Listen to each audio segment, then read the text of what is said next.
Welcome everyone to another episode of Tech Done Different. I'm your host, Ted Harrington, and with me here today is our special guest, Amber DeVilbiss. She's the founder of Teach Kids Tech. Amber, I'm very excited to have you on right now.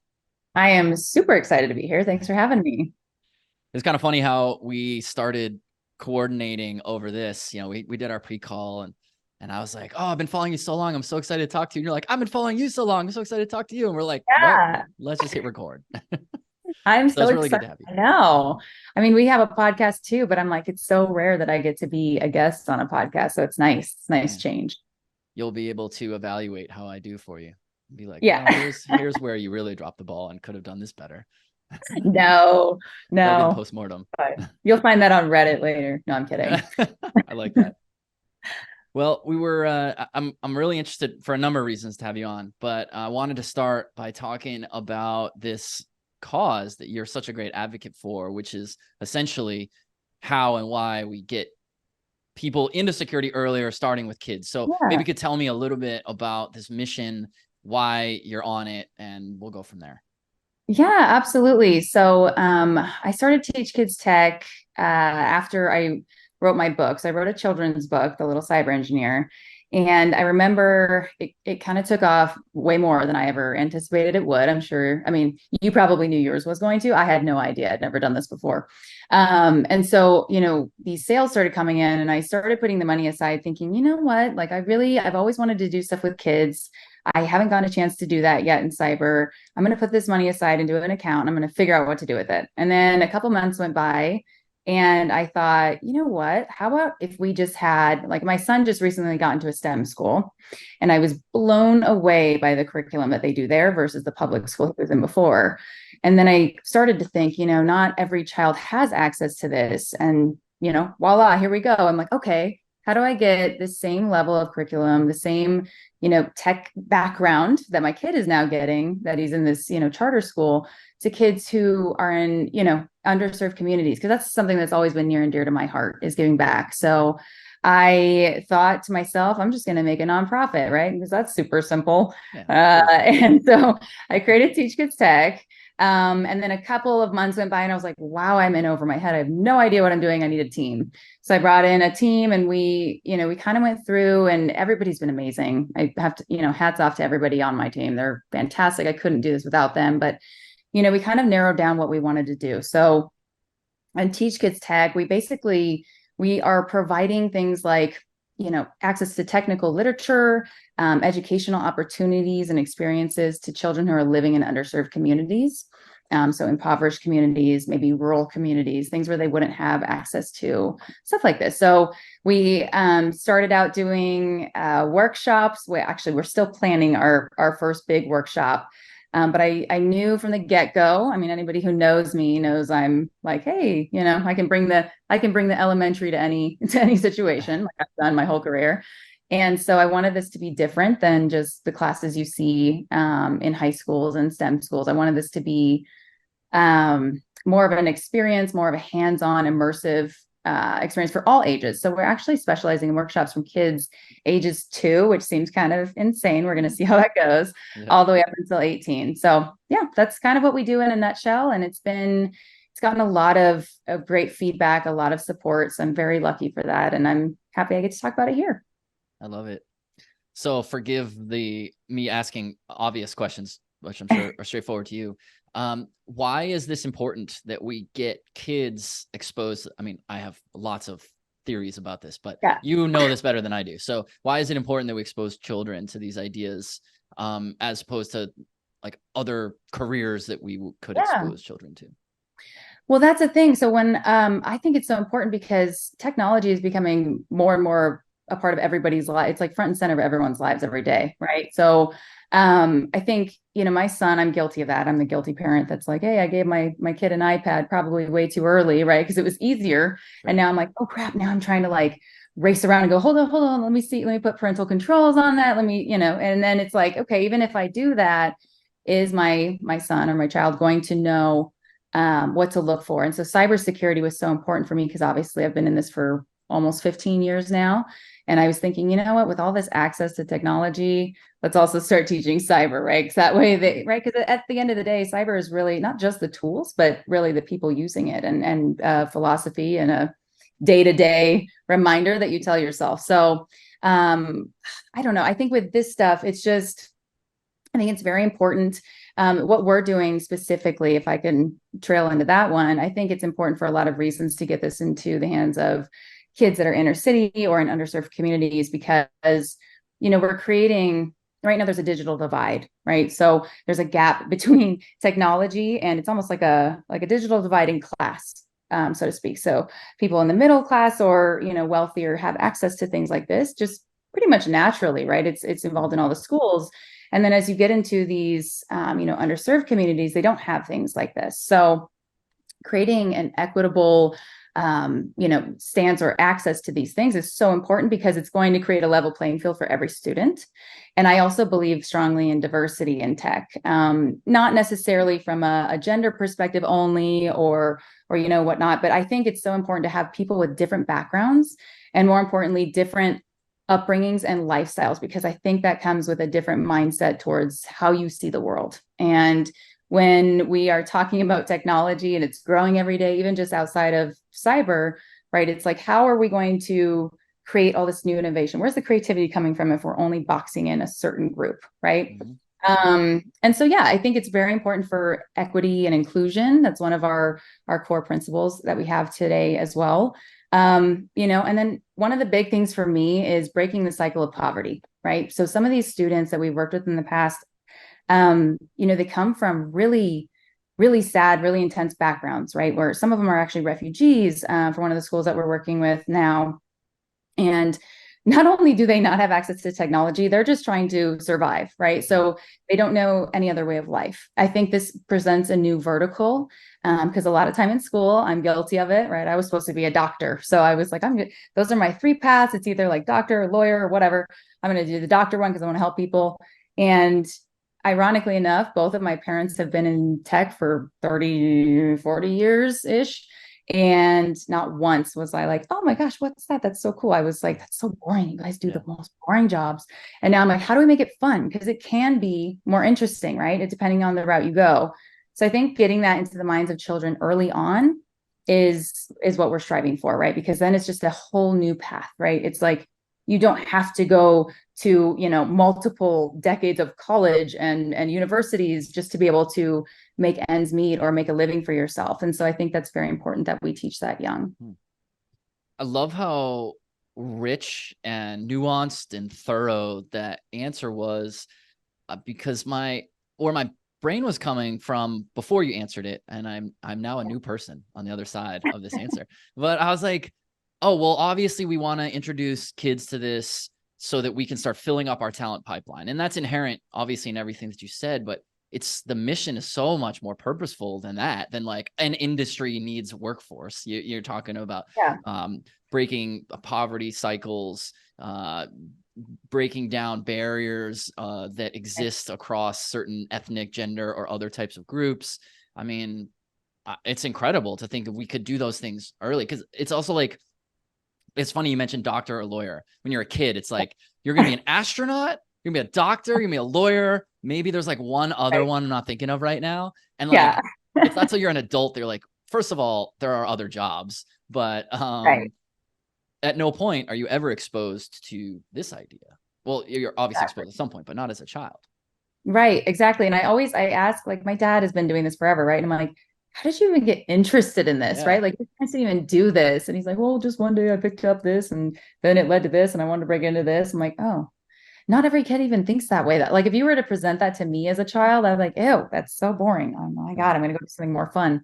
So, I think it's, but like you said, it's funny. I've had, when I was coming up and doing all the nonprofit stuff, I was working with other folks, like entrepreneurs who were in the for-profit side, right? And nobody could wrap their head around this. They were like, why would you do nonprofit? Like, you should just do for-profit and then donate, right? And it was kind of this whole thing, because they were like, well, and everybody kept trying to make it a for-profit thing when they would talk about strategy for nonprofit. And one of the biggest ones that kept coming up was exactly what you said, right? Like, well, oh, the Microsofts of the world would love this, right? Because it's like this is like where they're going to get all their new employees from, right? As they graduate. And so that's another key thing that is a side benefit that helps that none of us really thought of. We're like, oh, what a perk. Cool. There we go. You're welcome, Microsoft, in the future or whoever. So yeah, no, I think it's, with this in mind, I definitely tackled this from a nonprofit, right? There's so many times where folks in my life are like, stop doing things for free, Amber. You should really start to, generate revenue with all the stuff you do. But it's just not in my nature, right? And that's probably going to bite me down the road. But right now it's perfect. And we're doing what we want to do and we're giving back. And that's what matters. So. Oh, I think the exact opposite will happen for you. Rather than getting bitten down the road, this is going to serve you, certainly. This is one of these things, right? You just put a good in the world and eventually it will return. Yeah. So are there challenges that you're observing now? So you're a professional in security yourself. You're trying to teach security and tech to children. Are there challenges you see that are unique to trying to teach this to children that maybe we don't experience with adults, or maybe even answer the question the other way around? Are there things where like kids get this, why do adults not get this? Right. Yeah. So I think for me, so some of the folks who follow me know that I, came up in the world of LinkedIn through making TikTok videos to, quick little 1 to 3 minute videos explaining various topics in cyber. And for me, so my close personal friends will say, oh, she just needs to amortize it. Right. And it's the way my brain works. Right. So for me, coming up in this industry, there were so many times where I was too afraid to ask, like, can you dumb this down for me and explain this to me as if I were 5? Because I have no idea what you're talking about. Right. And so after years and years of figuring that out, I'm like, why do we make it so much more complicated than it needs to be? Right. And so for me, I started doing analogies, and that was a big part of my videos were analogy time. Like, here's all the technical topic, like let's break that down into what that means for a human being, right? So I started doing that, and it came from having to teach my son about what I do all day, right? Because he's like, my mom's just on the phone all day. That's all she does. And so I had to kind of break this down, like, okay, sweetie, so think about it like this.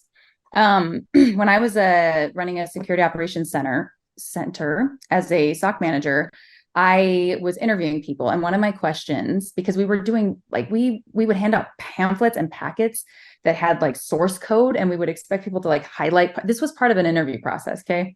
Wild. For me, I was like, you know what? I care about how people's brains work and think, because I can train them on anything. Right. But I can't mold the way you think. So I would ask questions like, explain cybersecurity to me as if I were 5, right? And some people's answers, which I mean, they were almost more technical than they would be if they were 5. Exactly. And so I started realizing, like, if we can't understand this from a foundational point where we can explain this to a 5-year-old, we probably don't understand it enough. And so my whole mission of life is just to simplify things that we've made way too complex. So that's one of the biggest things. I think first and foremost is getting kids to care, right? As a former kid who did not care, I know exactly what needs to be done. So I'm like, make it bright, make it colorful, make it hands-on, make it immersive. How do we do this? This is our biggest struggle today, is when we do these kind of workshops or, educational experiences, what are the, what's going to grab kids' attention and keep it for longer than 45 seconds at a time? So that's when we're talking about developing curriculum, that's going to be the hardest part, is thinking, how do we I kind of want to make it like a fun little, almost like, how the Renaissance Festival, like it's like a traveling circus almost. I kind of want to do that, but for tech. So I want it to be something where kids are engaged, because that's the biggest thing, is engagement and interest. And then when we do have them engaged, how do we explain very, very high level, dry topics to them in a way that they will understand? So we do a lot of analogy work and a lot of, working with toys and different, kind of like live, like role play almost, of like, hey, let's go over here and try to protect your stuff over here. And you're going to do this too. And then we're going to see how you guys can get each other's stuff. Right. And we explain what's going on in the meantime. So I think those are probably the 2 biggest struggles that we've seen, because what we're doing is stuff that it hasn't really been done before, not in this space, at least. I know, because before I put my name on anything, I researched the crap out of it. So it hasn't been done yet, and I'm excited for us to get out there and make it bigger. Yeah. I like that you described yourself as a former kid, and that might need to be your title. on this Yeah, episode. right. Former kid Amber joins us. I love the way you were talking about analogies and metaphors and stuff. I totally agree. One of the things I've come across running into that same challenge is that sometimes when you're pushing someone to explain it simpler, they get a little defensive because it's like, oh, it turns out they were actually hiding behind the jargon and the highly technical speak because they didn't know it that well, or maybe they didn't even realize they didn't know it that well.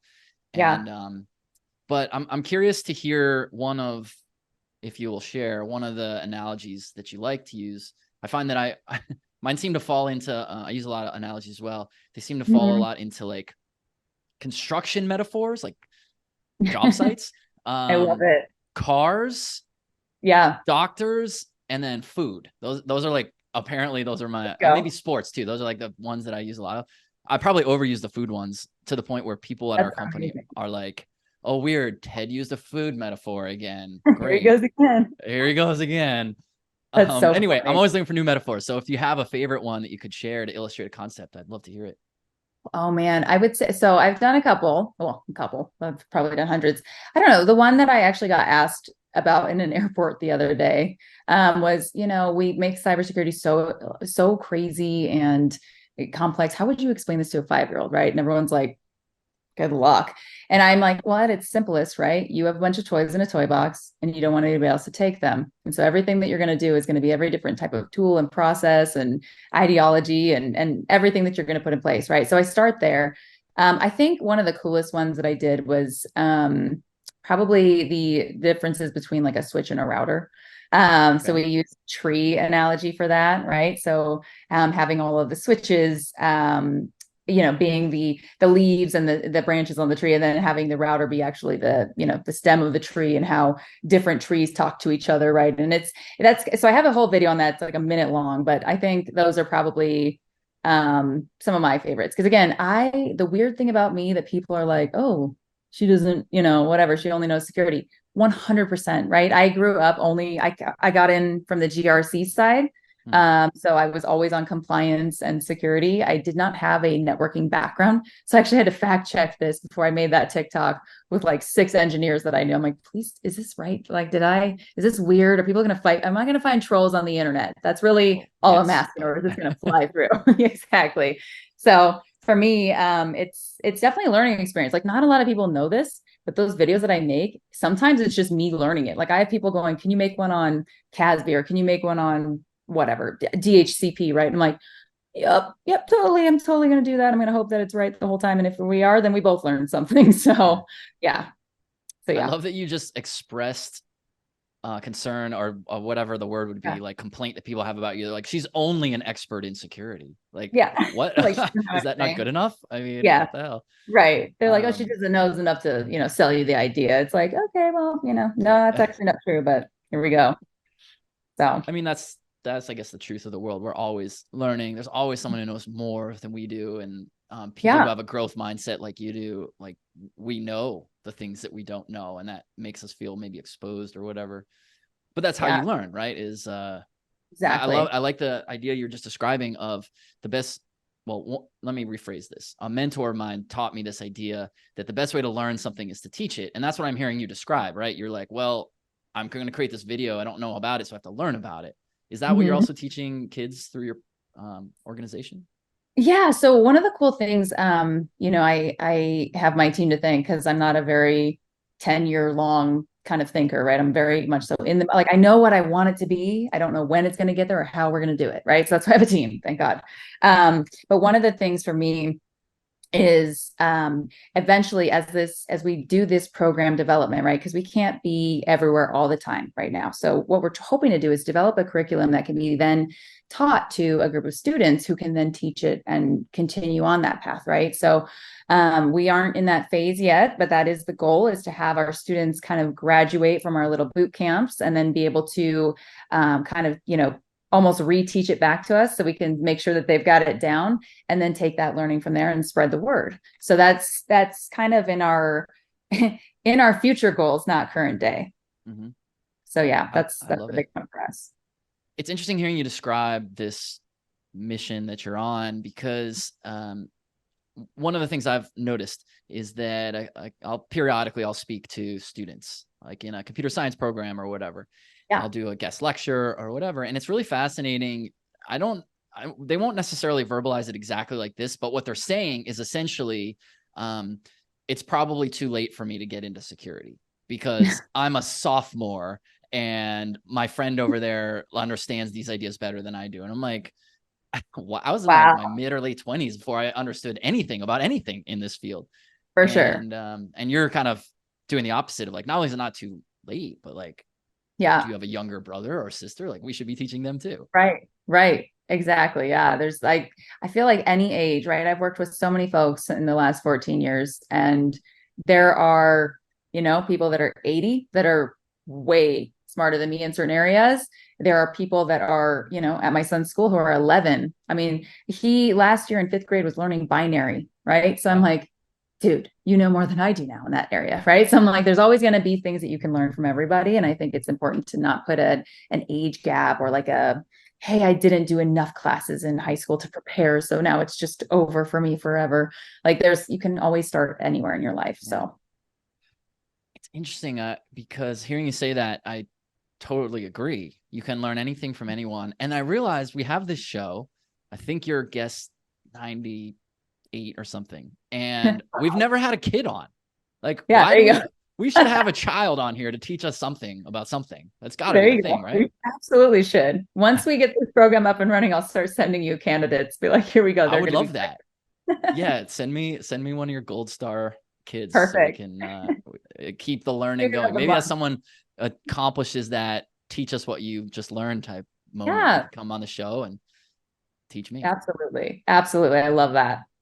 Yeah, that'll be a cool full circle moment. It will be. It's going to be. That's all that we can say. You had mentioned earlier that one of the challenges with trying to do this with children is keeping them engaged. Has to be, you mentioned a few things, like has to be bright, I don't remember all the words that you said, but I was a child imagining a video game. As a former child, I was imagining what the video game would look exactly. like. So how is it working? Like, how do you do it? What's a tangible thing that you're doing that is in fact engaging kids? So right now it's still in development. We're still pretty early on.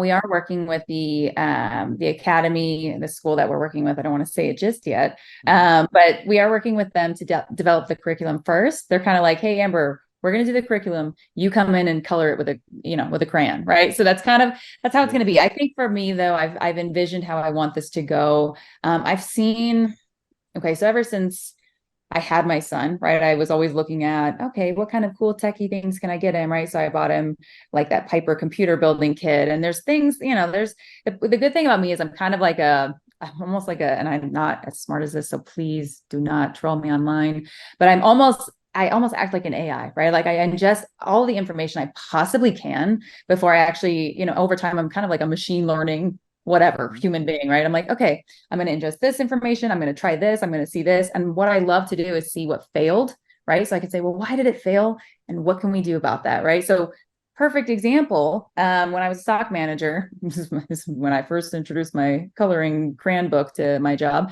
I created a board game, and it was like Candyland. It's on one of those like big Venn diagram boards that you see for like science projects.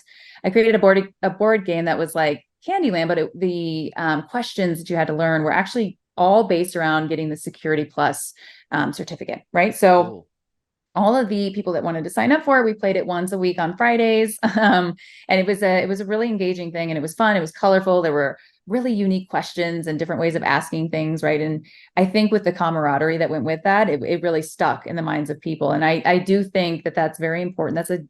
That's a key aspect that I want to bring in. All the things that I've watched and tried that have failed and succeeded throughout the years in different parts of my life, I'm kind of like, oh, they're all coming together now, and here's how we're going to do it, right? Because I think at the end of the day, we're similar to children in the way that we learn and ingest things easier, right? I've had people who, I've gone into application security teams and DevOps and got on a whiteboard, and I will draw things, and everyone's like, oh, that's great, whatever, But then when I'm like, okay, your turn, here's a dry erase marker for you. You get up there, right? And they thought they were like, I'm not doing that. But then they did it. They're like, wow, look at that. Like we found out more than we've ever known internally just because of this exercise. And I think that's so important to bring that like human factor back into it.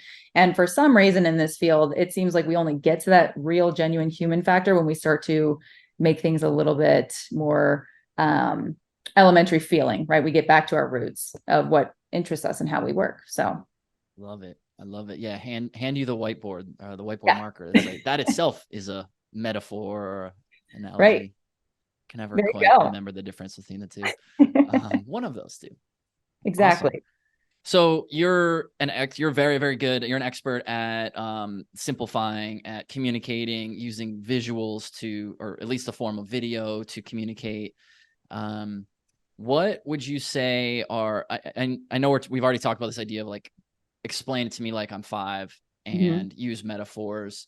Is there advice in addition to those that you're implementing yourselves for how you're teaching these kids, or that people listening to this could themselves take away from how they're trying to communicate? We're obviously agreeing simpler is better, but simple is hard. So how do we do it? Yeah. So I think that utilizing all of our senses, right? So that's the one thing. I listen to a lot of TED Talks. I wish I could give one myself, but I'm terrified of public speaking, as you know. But I spend every morning getting ready and I will listen to a different TED Talk, right? And one of these ones that came on the other day was why video games should be at the forefront of education, right? And I was like, oh, this ought to be good, right? And so I listened to it. I'm like, wow, he is a genius, right? Like it's basically utilizing all of your senses, right? So it's helping you do much quicker critical thinking because things are happening so fast. You're using your audio and you're using visuals, right? You're even kind of manipulating little controllers, whether it's a mouse or a controller with your hands, and you're having to utilize all these things. So it almost becomes muscle memory. For us, I haven't really determined how we're going to do quite yet, just the audio bit of it. But I do know that that's so important. And especially when we're talking about for inclusivity, right? So we will have students and participants that are blind or deaf. And so we want to make sure that we're catering to that as well. So if we focus on just this, just a reading or doing something with visuals, right? Well, how is that going to work if we have blind students, right? How do we really engage kids to utilize all senses? So that's going to be a big one for us. I can't give away too much on how we're going to do that yet because, I will get in trouble from my development team, but there are things that we're implementing that include really everything sensory. Because if you think about it, we listen to podcasts. Sometimes we watch podcasts. We learn from reading, we learn from writing, we learn from doing. So these are all the different things and aspects that we're trying to incorporate into our programs to help them be more engaging and impactful. I love it. Well, when you are ready to talk about that, I am dying to know how we're going to taste cybersecurity. Well, 100%. We will think of that too. Don't you worry. That's gonna be my first and maybe only question. I want to know that. So flavors, colors, all of it. It's all going to be a part of the package. What's cool about hearing you describe that is I am reading a book right now that talks about, it's by a professor at UCLA who specializes in happiness. And she does all this research on what makes people happy. And the outcome is probably not surprising to anyone without needing to read the book. It's like social interaction and being present. Those are kind of like the two major things. Then it goes into like activities that make you happy, whatever. But it's all about like removing distractions and interacting with other humans. Those are kind of like the two big things that make most people the happiest. Mm-hmm. And when she talks about this idea of removing distractions and being more present, she has this exercise that she advocates for, which is use all 5 senses. So like put your phone away and like name a few things you can see, a few things you can hear, a few things you can taste, smell, whatever. And the taste one has always struck me because I'm like, standing here in my room, what can I take? Like, am I going to lick a curtain or something? I don't know. But it's interesting that idea of happiness maps exactly to the model that you're outlining. And I wonder if that is intentional in some way. It's funny. There's so many aspects to that I love because I feel like I've heard some things on a podcast that are similar to that. As a person who has struggled in my life with anxiety before, depression and anxiety, I had that when I was younger. I still have anxiety today. One of the things that they teach you is, it's sensory overload, right? So it's almost like you're centering yourself by noticing and recognizing these things. And I tell my son this all the time because he's 11. he gets so stressed all the time, right? I think, with kids being counterintuitive, but with kids being on devices all the time, right? They're just like used to quick. And it stresses them out. And so I'm like, all right, kiddo, let's put down the phone, close your eyes, tell me one thing you hear, right? And I kind of go through this with him, and it centers him.